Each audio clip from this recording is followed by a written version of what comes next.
नमस्कार दोस्तों। जय गौ माता, जय सनातन। बहुत दिन के बाद फिर आपके सामने उपस्थित हुआ हूँ कुछ ज्वलंत मुद्दों को लेकर।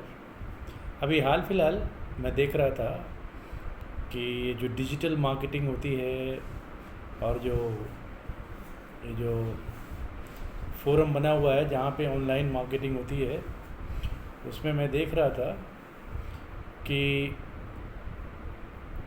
बहुत सारे लोग बोल रहे थे कि देसी घी के बारे में उन्होंने बहुत प्रचार किया और प्रचार हो भी रही है। लेकिन मुझे हचरज जिन क्वालिटीज़, जिन गायों की घी के बारे में जो प्राइसिंग हो रही है कि ये 5,000 का है, 6,000 का है, उसकी प्राइस के बारे में तो ऐसा समझा जा सकता है कि some of the products might be very costly, the kind of the process involved in procuring, the churning और उसके रिसोर्सिंग करने में जो कॉस्ट होते हैं वो सारे कॉस्ट को ही फाइनल प्रोडक्ट के ऊपर लगता है। लेकिन सबसे बड़ी अचरज वाली बात जो मुझे दिखाई पड़ी कि कुछ बड़े बड़े ब्रांडेड कंपनीज, लेना ठीक नहीं रहता है, आप लोग खुद समझ जाएंगे क्योंकि आजकल लिटिगेशंस का मामला होता है। 600 से लेके 800 तक ये देसी घी के नाम पे बेचते हैं। तो चूँकि अपना चैनल जय सनातन जय गौ माता से रिलेटेड है, तो मैं इस बिंदु को उद्धृत करना बहुत ही उचित समझा, क्योंकि आजकल मैं देखता हूँ कि 1 किलो घी बनाने में कम से कम 30 लीटर दूध की ज़रूरत होती है और सबसे मिनिमम प्राइस भी 1 लीटर दूध का आप पकड़ लेते हैं तो 50 रुपये। तो 50 इंटू 30 कितना हो गया? 1500। 1500 is the price of the milk, only the price of the milk. Just imagine कि यदि प्राइस ऑफ द मिल्क केवल 1500 है तो घी तो आफ्टर लॉट ऑफ प्रोसेस के बाद बनती है, तो फिर वो 600 से लेके 800 की प्राइस कैसे है? समझ के बाहर है ना? मेरे समझ से ही बाहर है। इसका मतलब क्या हुआ कि मैं तो एक बेयर मिनिमम की बात कर रहा हूँ। 1500, 50 30 जा 100,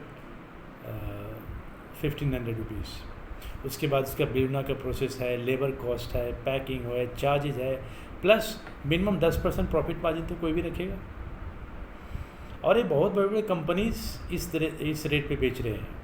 आई डोंट नो, मुझे ऐसा लगता है कि कहीं ऐसा तो नहीं है कि इंटेंशनली बड़ी कंपनियां और बड़े बड़े फर्म ये लो रेट पे करती हैं ताकि हायर रेट जो एक्चुअल में इसको बना रहे हैं उन लोग को फिनिश कर दिया जाए।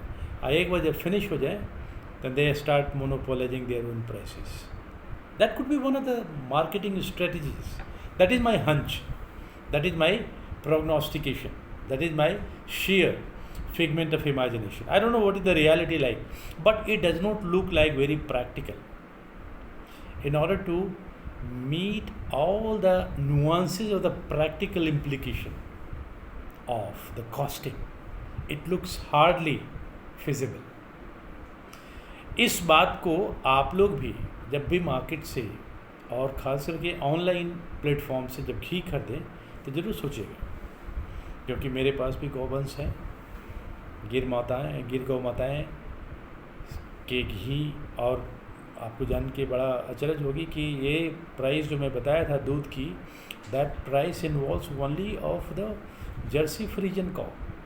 It does not involve the price of Gir गौ माता, क्योंकि उसका दाम बहुत महंगा होता है, उसकी सोर्सिंग महंगी होती है। मिनिमम 100 रुपीज़, 80 to 150 रुपीज़ पर केली। So it does not seem feasible, it looks highly impractical. In this impractical era, if somebody is selling at a very low rate, then we have to think about ourselves. Are we purchasing poison in form of ghee? क्या हम जहर खरीद रहे हैं घी के नाम पे? Yes, बिल्कुल खरीद रहे हैं। We have to be very careful we have to be very watchful.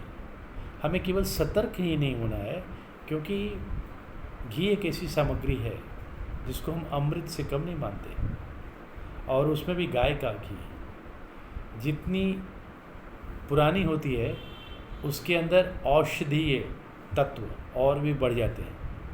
इसलिए मेरा एक छोटी सी अनुरोध है अपने देशवासियों से कि जब घी खरीदें तो उसके मूल्य पर नहीं जाए, चीपनेस पर नहीं जाए। They should go on the intrinsic value of it. इसकी गुणवत्ता क्या है, गुणवत्ता पर जाए।